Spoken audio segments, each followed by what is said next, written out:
Women often wonder, what do men talk about when they're really talking from a place of inner truth, a place of authenticity? Today's speaker helps men to dig deep inside and engage in his man cave conversations, and helps women to understand this whole internal process that men have. Welcome to the Women in Love Summit. Sigmund Freud asked this question many decades ago, and I'm asking it again. What do women want? I'm your host, Dr. Erica Goodstone. In this event, I'm speaking with leading authors, teachers, trainers, therapists, coaches, and healthcare professionals to discover what women want, need, desire, and what interferes with and what enhances their capacity to give and receive love. Today I have the pleasure of speaking with Todd Malloy. He has blended his relational expertise, corporate success, and spiritual training in his Inner Peace Counseling Center and his latest venture, Man Cave Conversations, and I can't wait to hear about those. This is a forum to inform men about manhood, sexuality, intimacy, and relationships, and to provide women with a bird's-eye view of what men talk about. So I am delighted to be speaking with you today, Todd Malloy. Thank you. I appreciate the opportunity. Thank you very much. And I met you very briefly at the ASEC conference, American Association of Sexuality Educators, Counselors, and Therapists. And as soon as you mentioned these man cave conversations, I said, oh yes, you have to speak on this event. So let's begin by you tell us, what is your background, training, education? What led you to be working with men in groups? And I think you also work with women in groups. Yes, So yes. Tell us about the process, what led to it, what you're discovering. Well, I mean, I guess it's really been a lifelong journey. I've always been an introspective kind of guy, even as a kid, and really wanting to learn about myself, about my environment, my surroundings. You know, all of us, you know, we're good, bad, or indifferent. Attachment theory taught that everybody wants to fit and, you know, wants to belong. So in my question and my journey and just watching the varying effects and aspects of life as a whole, I recognized how fragile life is. And at a very early age, I wanted to be a part of the solution. And through my own course of life, really came into being where you have Inner Peace Counseling Center, where you have Man Cave Conversation. You know, I started off wanting to be a therapist. I'm currently a licensed marriage and family therapist, ASEC certified sex therapist, and ASEC certified sexuality educator. That's what I've always wanted to be since I was 17 years old. However, when I went to a graduate school program or a medical school, you know, when you graduate from high school, they always put you into where you want to be and connect you to people. And the intern said to me, hey, what do you want to do? I said, I want to be a psychiatrist. And he said, 12 more years of education. And I dropped my head. I didn't come from a socioeconomic background that could afford 12 years of college. Not at 17 years old, you're not thinking of student loans, grants, scholarships, all of those different things. So in that moment, I changed my course of life and became an engineer, went into corporate America, all of those things. But I've always had a passion to work with people. I've always had a passion to connect with people. So I did community service. I got involved in ministry, went to seminary, became a pastor and service and all of those things. And through all of that, experientially and academically, we were able to glean a lot of information. But I found for me personally that coming at it from a particularly a solely spiritual perspective was limiting, because people pigeonhole you. Society pigeonholes you and doesn't really afford you the opportunity to have transferable skills and knowledge that is transferable. So as I matured in that process, I recognized that for me to really be honest and true to who I am, I had to take the collar off, not necessarily to change who I am, but to change how people heard the message such that it would get to a greater audience.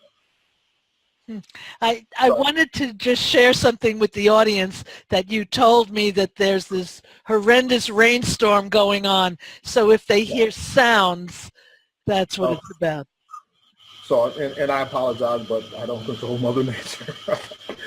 In the course of that, recognizing how fragile life is and having my own challenges while growing up in a household with single parent household, female single head of households, and having younger brothers, etc. You had to go through your own trials and errors. You had to go through your own learning process. Again, learning how fragile life is required that I do my own personal walk, my own personal journey. I spent 30 years in corporate America at varying levels, but at the end of the day, I wasn't happy. So once I got to my 40s, I said, you know what, there comes a point where you have to make a choice of who you are and be authentic to who you are and committed to who you are. In turn, I said, I'm going back to my passion of my youth and began that journey of becoming a therapist.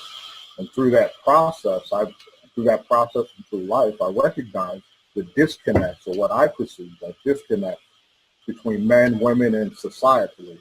And just through the course of time, came up with my own concept and my own thought process to be a part of the solution and help people give themselves permission to be their authentic self, but speak clearly such that they could communicate with their environment, communicate with a partner, such that they could level set truth and really begin to build and grow individually, but collectively.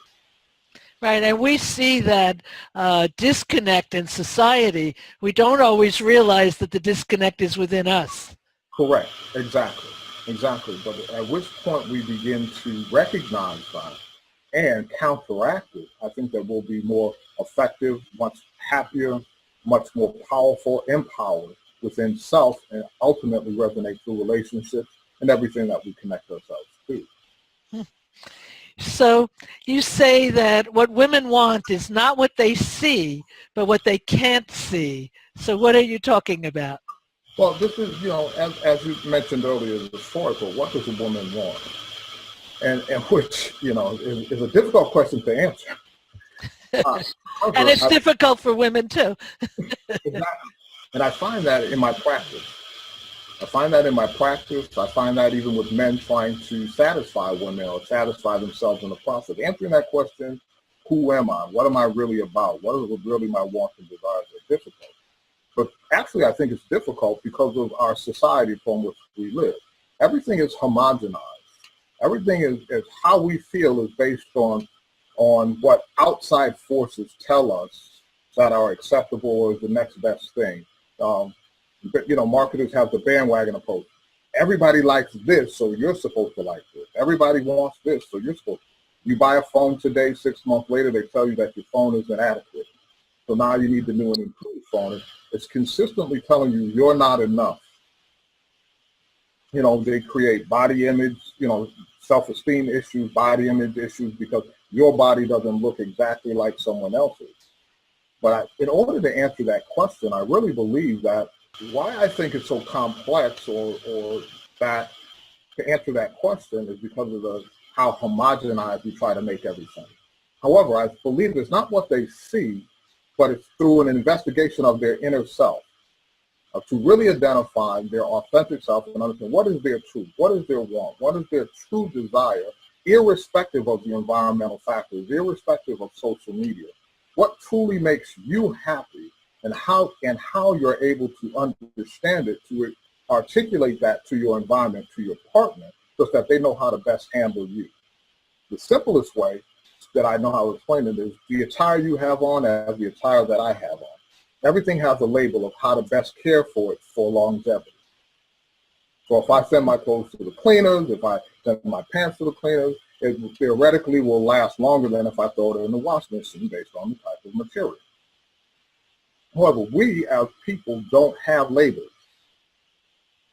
So it takes a personal investigation of self and truly understanding ourselves so that we can introduce ourselves to our environment, so we know how to share with our partners and share with our environment, handle with care this specific type of care. I have to stop you here because we do have labels. People label us all the time. Correct, but that's an external in. I'm talking about an internal out label. Mm-hmm. That is key. Is because, for example, I always share with clients, when you look at a lamp, as long as I don't touch that lamp and I treat it like a lamp, that lamp will outlive me. However, the moment I turn that lamp into a ladder and I'm 240 pounds, I diminish the value of that lamp and hinder its longevity. So unless we can really identify who we are and introduce the world to who we are, not the world introduce us to us, are we able to say, hey, I'm a lamp, not a ladder. Now that I understand who I am, you understand who I am. Now you treat me like a ladder. Now I'm open for love. I'm open for joy. I'm open for happiness because I know how to please me. I know what it takes to please me. And I'm introducing myself to you so you handle me that way. In the event you don't, then obviously this is not a good fit and we both need to make a shift. And also, as we are really expressing who we are, we help other people. We teach them. We show them something Correct. about themselves that maybe they don't recognize. Correct. So and even though I can talk about it fairly simply, it's not that simple for people to come into that understanding and truly walk through it. Because we deal with family of origin issues, people that don't like confrontation, people want to say, well, I want to fix, I'm a pleaser, I'm all of these things based on cultural factors, based on life stuff. However, but it's not until we're really willing to wrestle with self and be comfortable in the uncomfortable, are we really positioned to really investigate us and value our voice enough, value our truth enough to articulate. Yeah, and you just briefly mentioned it can be uncomfortable. Oh, it can be very uncomfortable to tell yourself the truth. I'm really only thinking of myself. I'm really very insecure. I don't think I'm as good as this other person. Pretty hard to admit those things to yourself. Yeah, but if you think about it, even that journey of investigating self is not encouraged by society, because I often hear people say, well, that's selfish. Well, if I think about me, I focus on me, that's selfish. Then I always say, well, selfish isn't necessarily a bad word. I said, it's not that you're being selfish to hoard or to negate everybody else's feelings and experience. It's about it's being selfish enough to be self-aware so that you can make your best offering to yourself and to your environment. When you're on a plane, they tell you that if they lose cabin pressure and you have your child next to you, they tell you to put the oxygen mask on you first before you put it on the child. Because if you put it on the child first, cabin pressure is lost so fast, both of you will suffocate and pass away. So you can look at that act as selfish because I put it on myself first, or I can only feed others when I'm fed. It's selfish, yeah, in theory, but the motive, the intention is a much greater and a global good. And the result is better. Exactly. Because you take care of yourself, nurture yourself, however you have to do that, and you have so much more to give another person. Exactly. I could think of an example. Your partner would like a massage, and you're so stressed out and your body's hurting and you have pains. How could you possibly give this loving touch to another person? Exactly. Very true. So how does moving in your authentic self help women who are seeking love and looking for happiness? How does it help them? Well, it helps them first in really understanding themselves, their wants and desires. Therefore, it allows their partner to be able to fulfill those needs, fulfill those aspirations. I was with a couple last night, and I had a client saying, well, I want to be happy. I want to be this, and I want him to take me to dinner. I want him to take me to lunch. And if he does all of these things, I'll be happy. So the husband said, okay, I take you out every Friday night for dinner. I tell you every day you're beautiful, that I love you, I give you a hug and a kiss. And he went down the list of everything that she asked for. she was saying she wanted. But at the end of the day, I said, well, and she agreed while he was saying it. She said, yes, yes. I said, ma'am, do you recognize you're doing everything you said, but you said he doesn't make you happy? Help me understand why.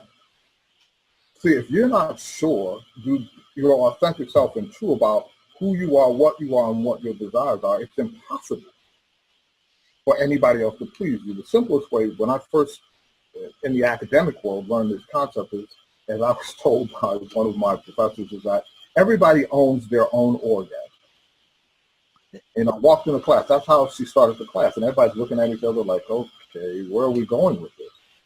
But it's not until you should know you better than anybody knows you. Therefore, when someone is introduced into your lives, you can teach them how best to care for you, that you have the experience you desire.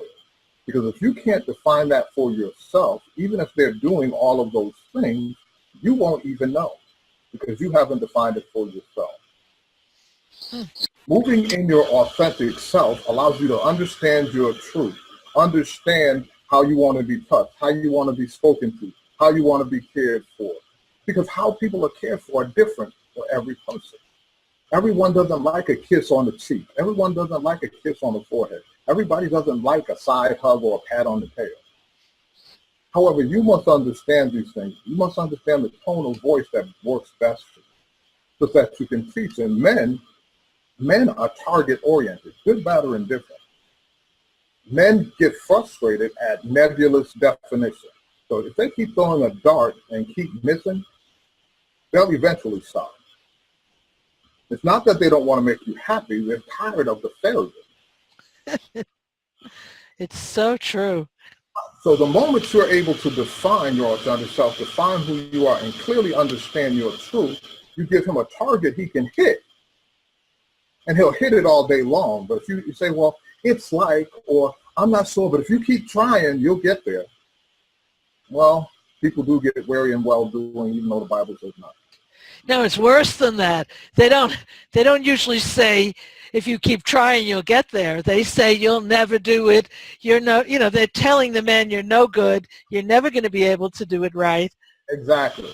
I hear it quite too often in the therapeutic setting about, you're not doing this right, you're not doing that right, and you know that once you point a finger at anybody in judgment, or if you're cornered, a wall goes up, a guard goes up, and that hinders any opportunity for healthy, clear communication.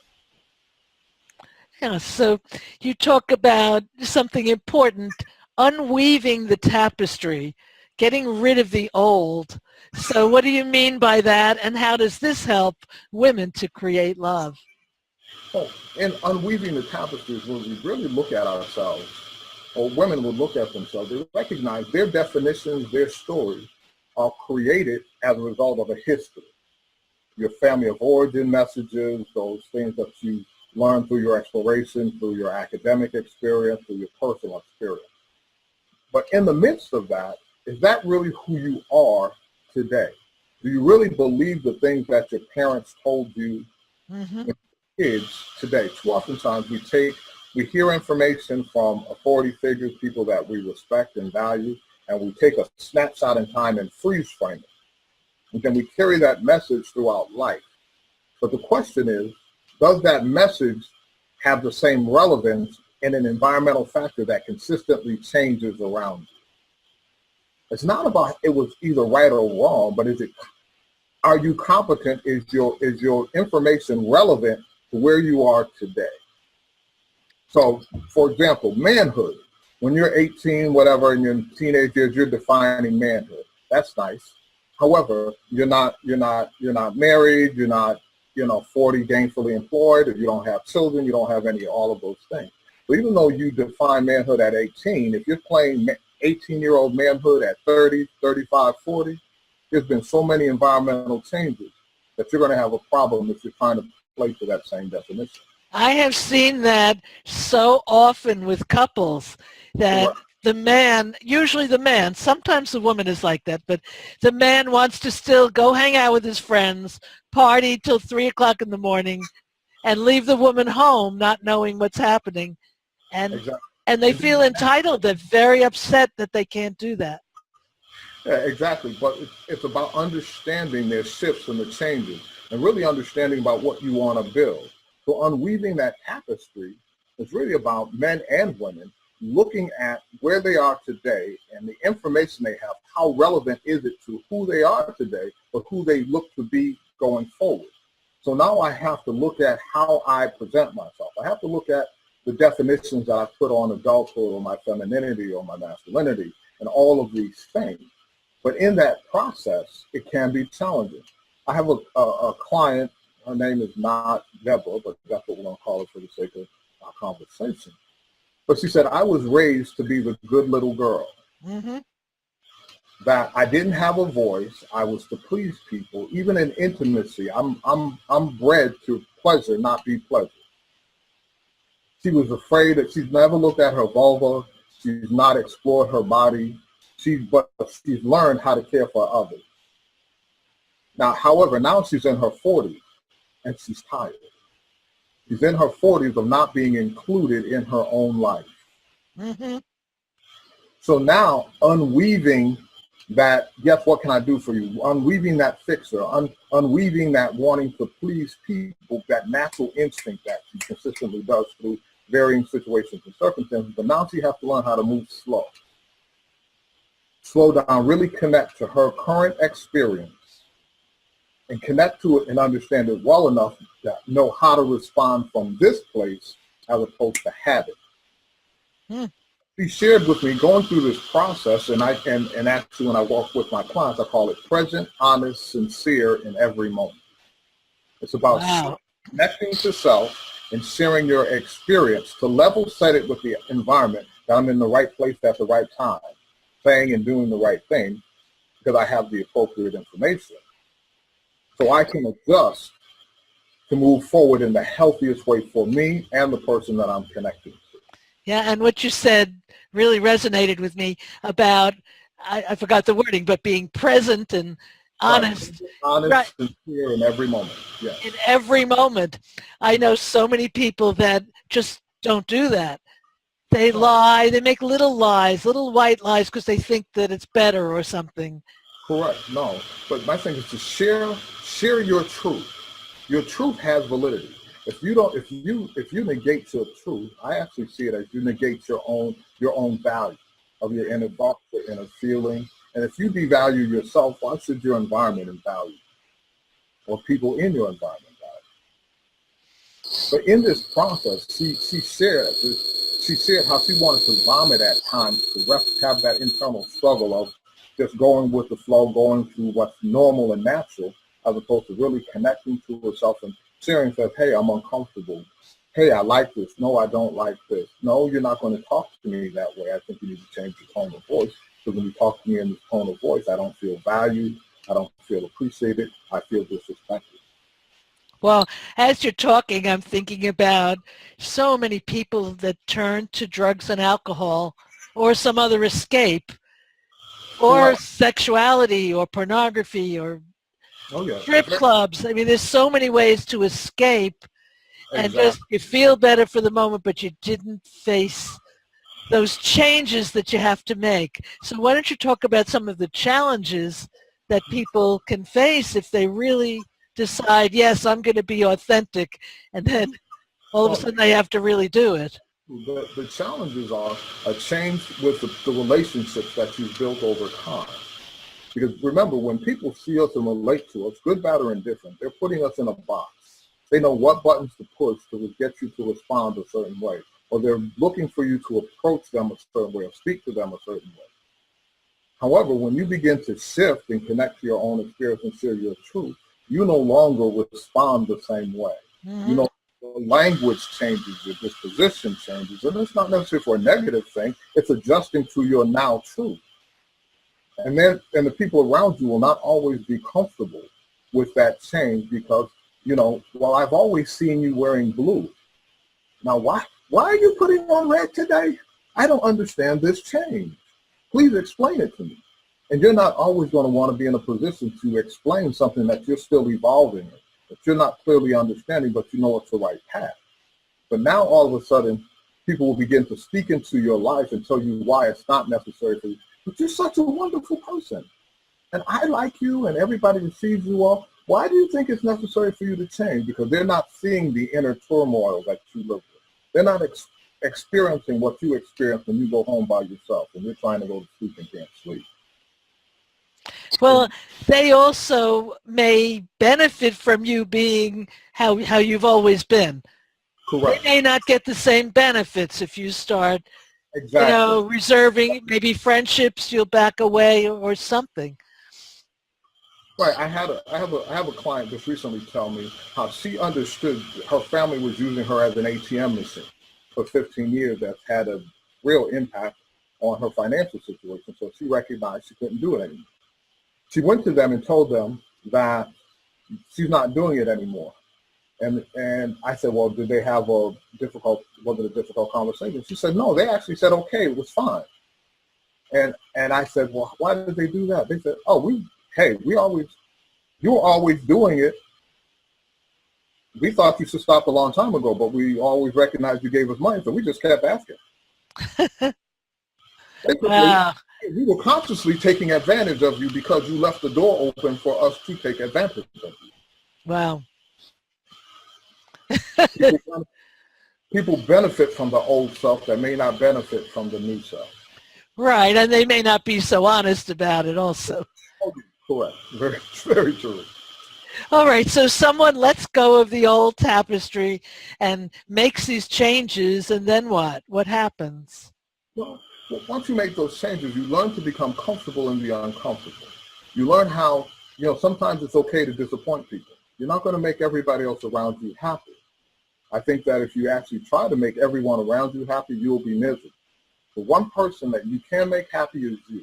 You do not control or dictate all of the different factors in everyone's life. So even if you are able to do your best at attempting to make them happy, there are things beyond your control, their mindset, their perspective that you have no control over.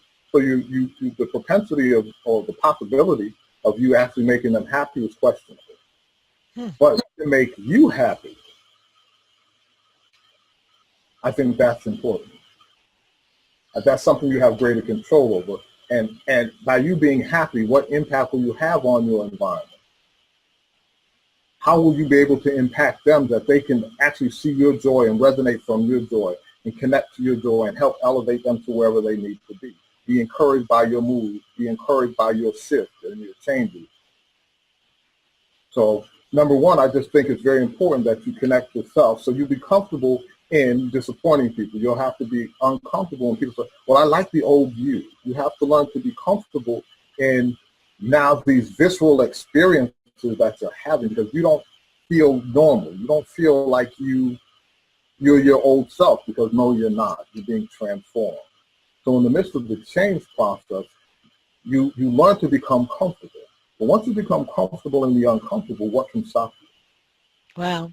But I think that it could be really difficult to do this all alone. Right. Now, I'm not saying that this process has to be in a vacuum, but there will be times where you do have to do your own personal work, your private work. It's internal. However, it's just very important that you connect to safe people. You connect to, and you share and you process in safe environments. Everybody's not going to be able to connect to where you are because there are people that don't mind just going with the program.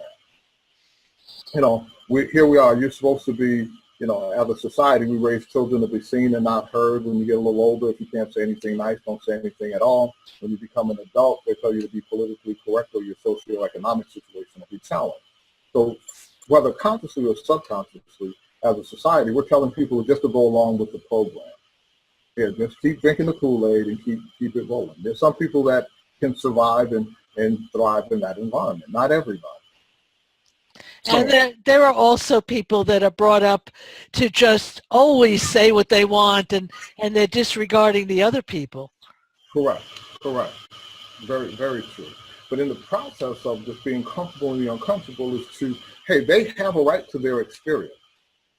But you also have to recognize you have a right to yours. That's huge. I'm comfortable with that. You have a right to be who you are. But in me freeing you to have a right of who you are, therefore I have a right to who I am. there aren't many people, friends, otherwise, that are asking your permission to live their lives. So why is it that I have to hear your voice when I'm making choices about my life? Mm-hmm. Very true. That's beautifully said. So now tell us about your groups, your man cave conversations and your women's groups.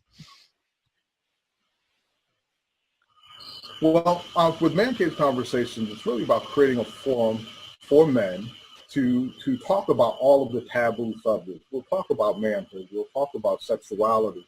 We'll talk about relationships, passions, and beyond.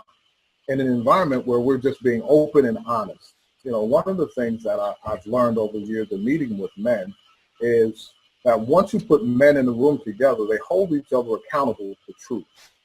So even though every man is Superman, we all recognize within ourselves, whether loud or not, that we have a kryptonite. When you put men in a room by themselves and there's no woman in the room, there's no need to posture. There's no need to hold your chest up. Because in the room, everybody knows we all have a weakness. We all have an area of vulnerability. So now we can share our frailties. And you can have men talk about the size of their penis. And the men talk about how they didn't know how to communicate with their partners and why they didn't know how to communicate. They will talk about the questions and the challenges and how they believe society dictates they compete on. They define their manhood through competing and looking at other people and having to emulate an image that they don't necessarily buy into. But they want to be seen to be the biggest, the brightest, the strongest, all of these things. But what happens when you don't match up? Mm-hmm. That's why in that process, I'm able to challenge men to define manhood on their own terms, as opposed to some John Wayne, Brad Pitt image. But really come up, well, how does it resonate with you and how you want to reflect manhood that's authentic to you, that allows you to accomplish and have the experiences you want to have and have the type of relationships that you want to have. And then they're in this form, we're able to dispel myth versus accurate information about manhood, about sexuality. It's to challenge men about getting prostate exams, to challenge men about listening to their spouses. Spouses aren't always nagging. Right. They're actually sharing information that's important for the longevity of your relationship.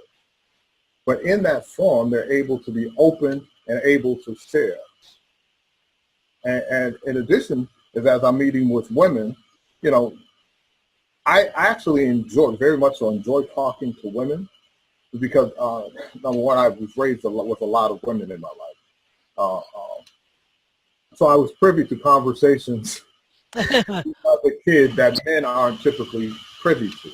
Now being a little older, now I remember those conversations of old. My practice, obviously, I have private clients out of women, and even when I'm doing relationship counseling with women in the audience, so I've been able to get a lot of information.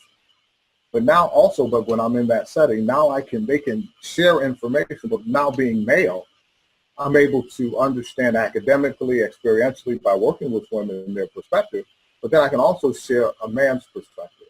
I can share how this impacts a man and how it challenges some of his own insecurities, because now their man may not say, hey, you hurt my feelings.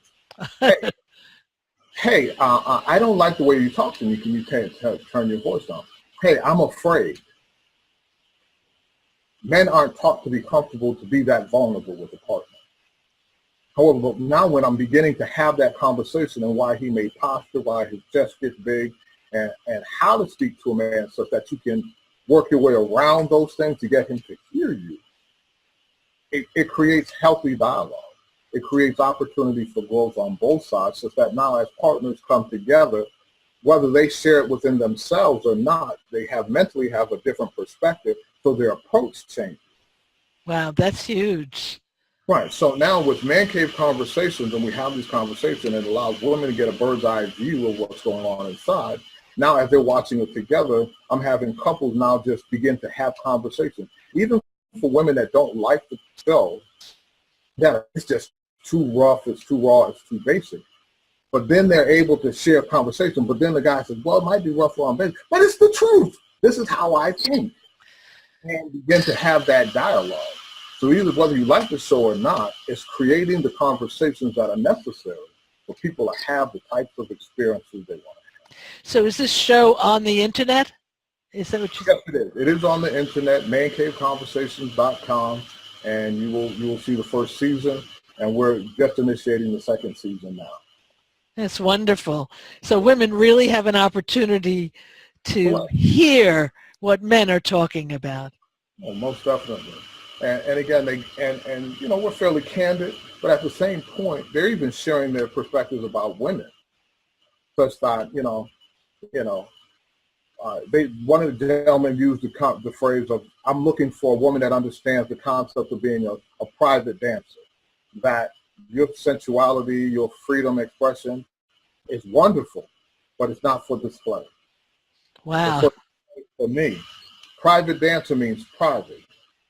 So they may, and as he's holding this conversation, he says, "Look, I'm looking for you to be a lady in the street and a freak in the bed." Don't blend the two. They have to be separate and apart, because you're my diamond. I don't take my diamond out of my safe for everybody to see.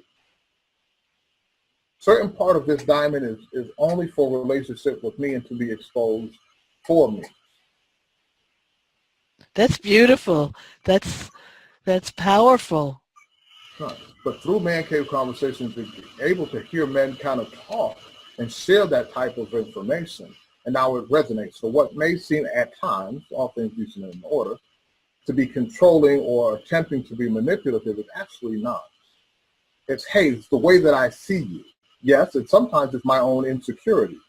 But can you love me enough even in my insecurity to make an adjustment? Just as I have to make adjustments for your insecurity. Wow, it's exciting. So just tell us the website again. Again, mancaveconversations.com. And you can, it is on the web, and please feel free to review season 1. I think you'll enjoy it. So thank you so much, Todd, for sharing about, so much about the way men think, how they're affected. Well, I appreciate the opportunity, and I look forward to future collaborations. Thank you. Yes. And to those of you listening, look forward to speaking to you again soon.